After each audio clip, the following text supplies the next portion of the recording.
Welcome to The Journey. Today we're talking about how to use Twitter for your business. Let's jump in.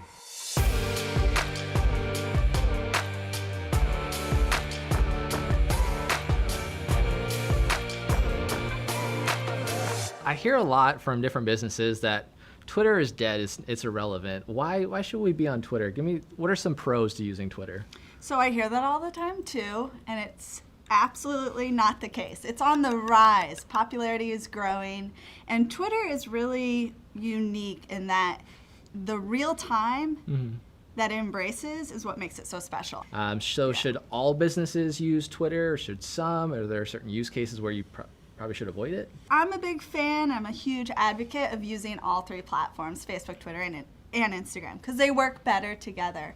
Okay. But the thing about Twitter is, and some view this as a con, is the algorithm. So you're not going to just see things in a chronological order. Okay. So to keep your content actually coming up and being found, you want to make sure that you have quality content, not quantity. You don't need to be tweeting on Just steroids. mass producing content, right? You want to make sure that you're giving something of value to your audience. What's kind of the first steps once I sign up? What should I really look at? So first steps, you definitely want to start following like-minded users. Okay. And that can also help you to get in front of their followers, which will give you a really organic presence. And then also go and engage with other users on Twitter. Go and click retweet on something that makes sense to your business that would also be of value to your followers. So what about my profile? I know there's some things that I should probably do just to make sure it's consistent. What does that look like? With your profile, you want to make sure that you have, do you have a logo? Yeah. Yeah, so you want to put your logo out on your Twitter and definitely make sure your handle is consistent. So that's that @ symbol and then the name of your business, preferably. Make sure that's consistent across Twitter, Instagram, and Facebook, because after all, you're branding yourself. Right.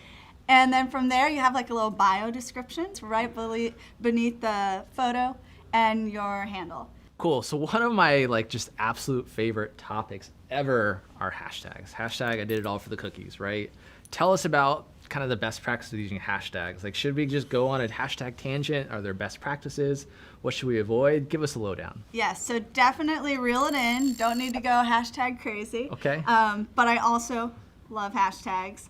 It's a great way to get more exposure. They're free to use. And it can help you to be found by someone who doesn't even know you exist. Also, including it in the actual caption that you're writing. So one of my favorite things to do when I'm traveling the country, and let's say I did this seminar, right, on social media, and I got a cool picture. Me at the microphone, I could see it now. feeling pretty cool at a trade show. And so I want to get that out to my audience, and I caption it having a blast sharing hashtag social media tips. So then it's in my caption, and then now if anyone's searching in the area or social media tips in general, Right. I have a chance to be discovered. Seems more natural, right, than just having it at the very end. Make it part of the conversation. Exactly, make it part of the caption. But do both, by all means. Okay. You can get real localized with it. Really? So, yeah, so when I travel, for example, I was in Austin recently, and I just wanted to know where's a good place to eat or get a craft beer. It's a big thing in Austin. So I would just search hashtag Austin Eats. And from there, I found out what tourists, locals, where they were going to get food, and then that helped me make my buying decision. So think about it as a small business owner, how does this relate to you? Well, consumers are out there searching hashtags when they're looking for a product, a service, a cup of joe. And then, so if you have these hashtags on your posts, you're more likely to be found when someone's searching coffee. Perfect. And what I would say too, when searching that, joining on the conversation with those hashtags that are relevant to what you're searching. And that's what's most important about Twitter, right? Is talking to people and being social. It's social media for a reason. Yeah, exactly. It's a two-way street. That's the beauty of it. Right. You're not just talking at your customers anymore. You're engaging with them. It's a conversation. And at the end of the day, is going to make your presence more powerful if you have this two-way conversation. Right on. Yeah. I dig it. So next up we have really paid advertising, because I know I've seen some paid promotions on Twitter every now and then. Is there any relevance to that? Should we test it out? What are your thoughts? I always say start small. and be sure you're paying attention to the metrics. Otherwise, you're just blindly spending money, right? At the end of the month, you're Yeah. like, wait, where did my money go? Like, well, yeah, so just start small. So Emma, so we're tweeting a lot, we're searching hashtags, we're using hashtags. How do we know if what we're doing is working and relevant? Is there any place to go in and check what we're doing? There absolutely is a way to track. Twitter has this account dashboard that you can actually see even what time of day people are looking at your tweets, which could really be informative. You know, I used to work at a coffee shop, and what we found is there were certain times a day that made sense to tweet to get people to come in. Right. Coffee, early risers. You can tweet something at 5 a.m. about what you have on, what your drip coffee is, or your specials on your lattes. And that made sense, you know? And then, so thinking about the time of day, looking at your Twitter analytics to see what works best. Yeah. But also the top tweet is really informative. So What do you just mean by looking, that? like the tweet that got the most impressions, the most engagement. That's gonna help inform the next tweet and your strategy. Okay. Oh, also the retweet. If I'm getting a lot of retweets from users, I know, oh, they like that. You know, They want to liked- tell their friends. Yeah, right? like I should include more photos of me skateboarding. That got way more retweets, and then that informed my next tweet. So there's two different types of retweets, if you will. There's retweet and there's a quote tweet. Yeah. So while it's fast and efficient to simply click retweet, you know, back to the million other things you're doing. Right.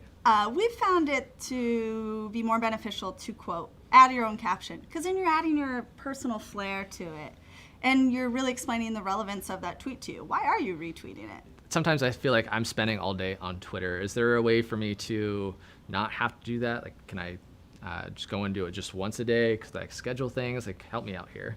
I don't want to spend all day on social media. I've got a business to run.